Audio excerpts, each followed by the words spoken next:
நமஸ்காரம். ரொம்ப ரொம்ப நாள் கழிச்சு கிட்டத்தட்ட 2 வாரம் கழிச்சு நான் வரேன். நான் மன்னிப்பு கேட்டுக்கிறேன். மீண்டும் இந்த வாய்ப்பு கொடுத்த ஐயன் பெருமானுக்கு நன்றி. இன்னைக்கு ஆன்மீகத்தில் வேகம் அப்படின்ற தலைப்பு கீழே பார்க்க போறோம். அத்தனை தொகுப்புகளும் அகத்தியர் வழிபாடு அப்படின்னு அந்த நூல்ல தான் சொல்லிருக்கேன். இப்போ ஆன்மீகத்தில் வேகம் அப்படின்னா இதுக்கு முன்னாடி நம்ம பார்த்திருப்போம். ஆன்மீகத்தில் ஆரவாரம், சில பேர் ஆன்மீகத்தில் ஏன் முன்னேறவில்லை, இப்படிலாம் நம்ம ஐயா வந்து அதுக்கான தகுதினா என்ன சொல்றது, நான் நித்திரையில கடவுளை பார்த்துட்டேன் அப்படின்னு சொல்றவங்களுக்கு என்னென்ன தகுதி வேணும்ன்றத விஷயங்கள்லாம் சொல்லியிருப்பாங்க. கோவத்தை குறை, பற்றற்று இரு, பந்த பாசத்துலேருந்து விடுபடு, உனக்கு கொடுக்கப்பட்ட வேலையை ஒழுங்கா செய்யி அப்படின்லாம் சொல்லியிருப்பாங்க. நிறைய கேட்டு நம்மளோட வாழ்க்கையை சீர்படுத்திக்கிறதுக்கு அத்தனை தொகுப்புகளும் கண்டிப்பா உதவி இருக்கும், மென்மேலும் உதவும். இந்த சமுதாயம் நல் ஒழுக்கத்தோட, நல் சிந்தனையோட, நல்ல சந்ததிகளை வந்து கொடுக்கறதுக்காக இறைவனை பிரார்த்திச்சுக்கிறேன். இன்னைக்கு ஆன்மீகத்தில் வேகம் அப்படின்ற தலைக்கு கீழே பார்க்கலாம். முனிவர் அகத்தியர் அனுராதாவிடம் கூறினார். அனுராதா அம்மா வந்து அவங்க கஜராஜ சுவாமிகளோட பொண்ணு. அவங்க கிட்ட சொல்லியிருப்பாங்க, ஓட்டப்பந்தயத்தில் மிகவும் வேகமாக ஓடுகிற ஒருவர் என்ன நிலை அடைவார்? அவர் அந்த நாளுக்கான போட்டியில் வெற்றி பெறுகிறார். ஆனால் அவர் அடுத்த சில நாட்கள் பெரிதும் ஓய்வெடுத்தாக வேண்டும். அதே போல் அவசரப்படவும் கூடாது. ஓடுவது ஒரு தினசரி பழக்கமாகும். அதாவது ஓடுவது ஒரு தினசரி பழக்கமாகும் வரை மெதுவாக எடுத்துக்கொள்ளுங்கள்.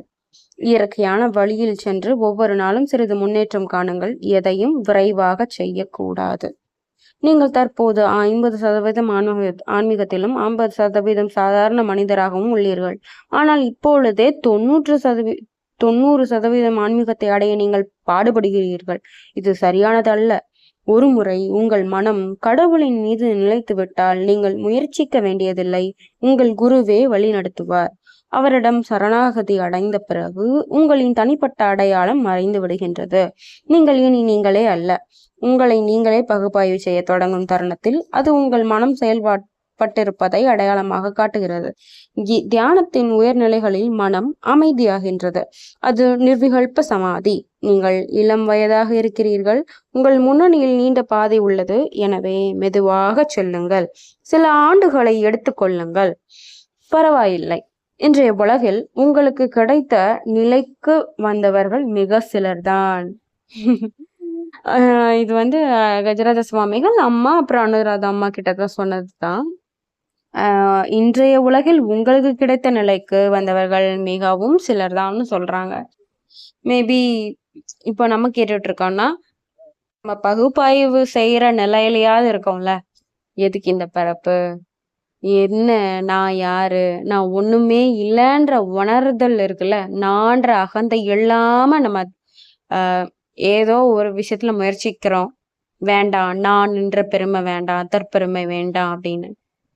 அந்த மாதிரி இந்த ஸ்டேஜ்ல இருக்கிறவங்களே ரொம்ப கம்மி தான் இந்த உலகத்துல, இந்த மாதிரி சூழ்நிலையில அப்படின்றாங்க. எனவே உங்களை விமர்சிக்காதீர்கள் என்பதே எனது அறிவுரை. சுய விமர்சனம் பலவீனம் மற்றும் சந்தேகத்திற்கு வழிவகுக்கிறது. எனவே விஷயங்கள் இயல்பாக நடக்கட்டும். கஜராஜ சுவாமிகளுக்கு 3 நாட்களுக்கு ஒரு முறை தொடர்பு அல்லது செய்தி என்ற விகிதத்தில் நீங்கள் மேலும் 20 முதல் 30 செய்திகளை கையாளலாம். நீங்கள் அறியாமலேயே என் வேலையை முழுமைப்படுத்துவதற்கான அனைத்து பணிகளுக்கான கருத்துக்கள் உங்கள் மனதில் பரவி கொண்டிருக்கின்றன. நீங்கள் என் செய்திகளை விரைவாக பரப்ப தொடங்கியுள்ளீர்கள். நான் உங்கள் பணிகளை டிசம்பர் 29ஆம் தேதியிலே தொடங்க சொன்னேன் மற்றும் 10 நாட்களுள் நீங்கள் ஒரு சுற்று முடித்து விட்டீர்கள். விரைவில் நீங்கள் சில குழுக்களிடமிருந்து அழைப்புகள் பெறுவீர்கள். 4 அல்லது 5 பேர் மட்டுமே இருந்தாலும் அவர்களுடன் உரையாடுவதை உறுதி செய்யுங்கள். விளம்பரம் தேவையில்லை. ஒரு பூ திறக்கும் போது அதன் வாசனை பரவுகிறது. கதவுகளை மூடி வைக்க முடியாது. அதை வெளியேற்ற, அதை திறக்கவும் ஒரு சில பார்வையாளர்கள் என்ன நடக்கிறது என்பதை கவனிப்பதற்காக நிறுத்துவார்கள். யாரு அந்த பூ விரிஞ்சிருக்கல, அந்த வாசம் எங்கிருந்து வருது அப்படின்னு கொஞ்சம் பேராக அந்த சைடு ஓப்பன் பண்ணி பார்ப்பாங்க அப்படின்னு சொல்றாங்க. உணர்வு திறன் அளவு சிலர் பூவை அதன் வாசனையின் நேர்மறையான விளைவுகளையும் அனுபவித்த பிறகு மற்றவர்களுக்கு பரப்புவார்கள். இவ்வாறுதான் செய்தியும் பரவுகிறது. பேச்சுக்களை பாராட்டிய ஒருவர் அதை பற்றி மற்றவர்களுக்கு சொல்வதால் வாய் வார்த்தைகளாக செய்தி பரவும். இந்த வகை பரவல் ஆரோக்கியமானது, ஆனால் அதற்கு நேரம் எடுக்கும். நீங்கள் இன்னும் நிறைய வருடங்கள் செல்ல வேண்டும். காலப்போக்கில் ஆர்வமுள்ள நபர்கள் உங்களுக்கு உதவ முன் வருவார்கள். இந்த வாக்கியம்லாம் 2003 ஜான்வரி 10 சொல்லியிருக்காங்க.